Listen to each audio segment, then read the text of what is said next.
મિત્રો કેમ છો બધા? મજામાં જશો ને હું પણ મજામાં છું। આજે આપણે બનાવીશું બટેટા ભૂંગળા। તો બટેટા ભૂંગળા બનાવવા માટે જો આપણે બટેટાને બાફી લીધા છે અને આ આપણે ભૂંગળા જે આવે છે તે લઈ લીધા છે અને બટેટાનો એકદમ સરસ રીતે કોટિંગ થાય એવો મસાલો બનાવવા માટે આપણે જોઈશે જો 1 નંગ ડુંગળી લઈ લીધી છે અને 7 થી 8 લસણની કળી લઈ લીધી છે। એને આપણે મિક્સર જારમાં લાલ મરચું અને મીઠું નાખી અને ગ્રાઇન્ડ કરી લઈશું। થોડા આપણે શેકેલા સિંગના દાણા લેવાના છે, ખાલી કહેવા માત્ર આપણે 2 ચમચી અને 1 ચમચી જેટલા જ લેવાના છે। તો હાલો આને બધું મિક્સર જારમાં પીસી લઈએ। જો આપણે એક મોટી સાઈઝનું ટમેટું પણ લઈ લીધું છે, એને પણ આપણે ડુંગળી ભેગું ગ્રાઇન્ડ કરી લેવાનું છે। અને તમારે ટમેટાનો સોસ એડ કરવો હોય તો ન નાખો તો પણ ચાલે। આપણે ટમેટું સોસ નથી નાખવાનું એટલા માટે આપણે એક ટમેટું નાખશું। તો જો આપણી ગ્રેવી સરસ રીતે થઈ ગઈ છે તૈયાર, તો એને આપણે ટ્રાન્સફર કરી લઈશું। અને તમારે જો બટેટી જ હોય તો બટેટીના ટુકડા કરવાની કંઈ જરૂર નથી, પણ જો આ રીતે મોટી સાઈઝના બટેટા હોય ને તો આ રીતે ટુકડા કરી લેવાના છે, તમને જેવા પસંદ હોય એ પ્રમાણે। અને આપણે જો આ સાઈડ તેલ ગરમ થવા મૂકી દીધું છે, તો આપણે ભૂંગળા પહેલાં તળી લઈએ, પછી આપણે બટેટાનો મસાલો તૈયાર કરીશું।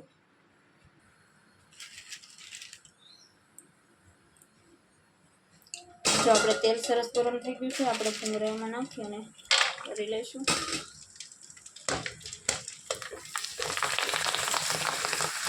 વરસાદની સિઝનમાં બટેટા ભૂંગળા ખાવાની તો બહુ જ મજા આવે। તો અત્યારે ચોમાસું આવી ગયું છે અને આપણે બટેટા ભૂંગળા બનાવવા માંડ્યા છે, તો બધા બટેટા ભૂંગળા ખાવા આવજો।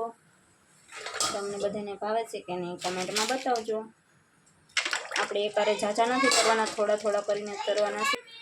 જો આપણે આ રીતે સરસ રીતે ભૂંગળા તરી લીધા છે અને ગોલ્ડન બ્રાઉન ભૂંગળા હોય ને એ તો બહુ જ ખાવાની મજા આવે।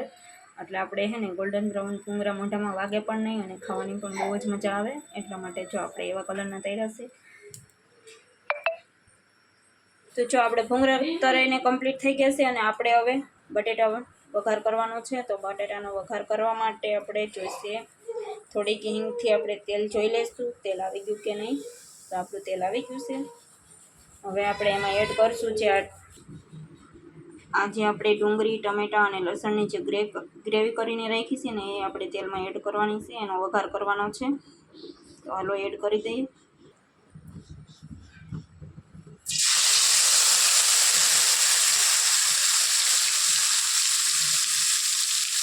સરસ રીતે ચડી જાય ત્યાં સુધી આપણે મસાલા એડ નથી કરવાના। જો આપણે બટેટા ભૂંગળાનો ખૂબ જ સ્વાદ વધારવા માટે આપણે આંબલી અને ગોળ પલાળી અને સેજ બાફી અને લઈ લીધું હતું, એ આપણે એડ કરવાનું છે એમાં। તો હાલો એડ કરી દઈએ। આનાથી આપણા બટેટા ભૂંગળા બહુ જ ખૂબ જ ટેસ્ટી અને જે ભાવનગરી બટેટા ભૂંગળા કહેવાય ને તેવા આપણા બટેટા ભૂંગળા બનશે। જો આપણી ગ્રેવી સરસ ચડી ગઈ છે અને આપણે એમાં હવે મસાલા એડ કરશું। તો થોડું હળદર પાવડર, લાલ કાશ્મીરી મરચું, સ્વાદ પ્રમાણે તમે જેવું તીખું ખાઈ શકતા હોય એટલું એડ કરવાનું છે। થોડું આપણે ધાણા જીરું એડ કરશું, સ્વાદ અનુસાર નમક અને થોડો ગરમ મસાલો એડ કરવાનો છે। તો જો આપણે ગરમ મસાલો એડ કરી દીધો છે, હવે બધા મસાલા મિક્સ કરી લઈશું। તો જો આપણે બધા મસાલા એડ કરી દીધા પછી પણ આપણી ગ્રેવી સરસ રીતે ચડી ગઈ છે, તો હવે આપણે બટેટા એડ કરી દઈશું એમાં।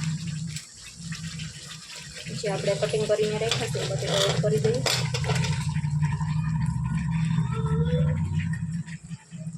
હવે બટેટાને સરખી રીતે મિક્સ કરી લઈશું। જો આપણા બટેટા સરસ રીતે રેડી થઈ ગયા છે, આપણે ગેસ કરી દઈશું બંધ। આપણે ગેસ કરી દીધો છે બંધ અને ઉપરથી આપણે કોથમીરના પાન એડ કરી અને બટેટાને કોટિંગ કરી દઈશું। જો આપણે કોથમીરના પાન એડ કરી દીધા છે અને આપણા બટેટા ભૂંગળા એકદમ તૈયાર થઈ ગયા છે ખાવા માટે। તો હાલો બધા બટેટા ભૂંગળા ખાવા। અમારો વિડીયો તમને કેવો લાગ્યો છે કોમેન્ટમાં જરૂરથી બતાવજો, અને બટેટા ભૂંગળાની રેસીપી તમને કેવી લાગી છે। આવા નવા વિડીયો જોવા માટે અમારી ચેનલને સબસ્ક્રાઈબ ન કરેલી હોય તો સબસ્ક્રાઈબ કરી દેજો, લાઈક કરજો, શેર કરજો અને કોમેન્ટ કરવાનું ભૂલતા નહીં। ફરી મળશું નવા બ્લોગમાં। Bye bye.